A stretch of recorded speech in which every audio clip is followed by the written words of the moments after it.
Hey, folks, Mike North here. Welcome to 560WIND.com. The 30 and 5 brought to you by Althoff, brought to you by Rosemont, brought to you by the Flood Brothers. Just great people. Appreciate all our sponsors. Mitt Romney wins by 8 votes in Iowa. I mean, he wasn't expected to win, although I said he should win, and he did. Obama's people calling him, and probably correctly so, the 25% man. He gets 25 to 30%. He can't get over that, but I think he'll get more as other people, leave. Bottom line is, though, why you bring John McCain up yesterday? See, I look at a president, and I look at how he strategizes the way George Bush used to. Strategize. I don't even know. That's not a word I understand. Bush thought it was a word. But you just won Iowa. You're winning New Hampshire. You're going to win New Hampshire by 20 to 25 votes. I would ask my friend on the other side of the camera, is that when you march up John McCain? When you know you got to win?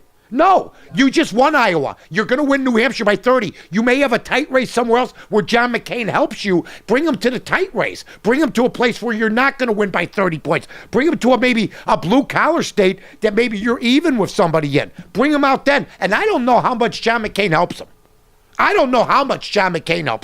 Maybe he marched him up yesterday because it was safe. Here's John McCain going, hey, I got my brains beat in by Obama. You want me to come and help you? You're a loser. I don't want you to come up here. Stay away. That's all I'm saying. Maybe bring him up down the line. I'd rather have Palin come up and stump for the guy. John McCain did this yesterday. Hey, he's doing this again. The salute thing. You know what? It didn't work. The salute thing did not work. That's all I'm saying. So we'll see what happens. I will tell you this. Mitt Romney's got to perform better. Now, Santorum, remember this. Huckabee won Iowa and then only had 14% in New Hampshire. So I think the same thing's going to happen to Rick Santorum. And here's what's going to end up coming, folks. Take it from me. Oh, yeah, they call me Notre Damus.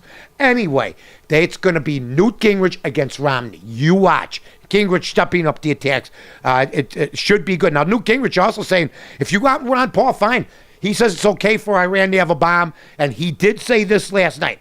Now, these are scare tactics. But are they scare tactics or is it true? He says if Ron Paul was president and they got the bomb, he says a major American city would have a nuclear attack. I don't know if that's true or not, but he's throwing it out there and nobody's disagreeing with this maniac out there in Iran. Celebrity Apprentice. I've never really watched it, but they seem to have a pretty strong crew this year.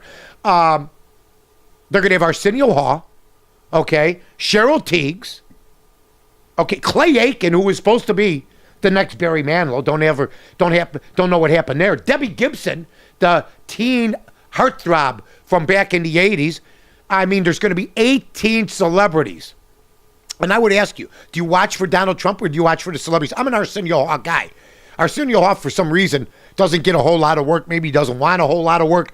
But, I mean, if you've seen movies like Harlem Night and Coming to America, I thought that Arsenio Hall was good. But the other people, they're basically done. They're looking for work, and, good for them. I may have to watch it. I mean, this one looks like a pretty good group. Also, Kodak in A Sign of the Times. Remember this song? Paul Anka sang it. Good morning, yesterday. You reach up. Well, now they're bankrupt. Kodak, one of the great American companies, did not change with the times. The technology came in. Kodak was once large and in charge. I mean, they had places all over every city. Hey, they had a good run.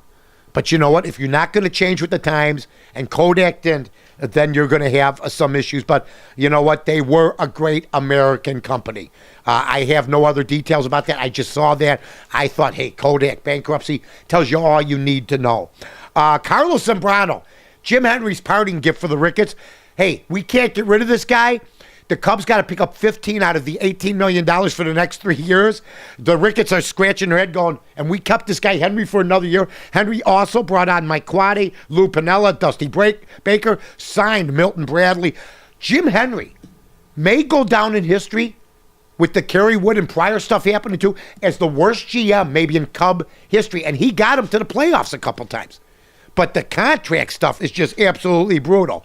Absolutely brutal. Derrick Rose hurts his wrist last night, falls. I was thinking about that during the game. He gets up there high. Detroit, Chauncey Billups, once they traded him, Joe Dumars should have been gone. They stuck with Rodney Stuckey. Now they're stuck with 9,000 people in a 22,000-seat stadium.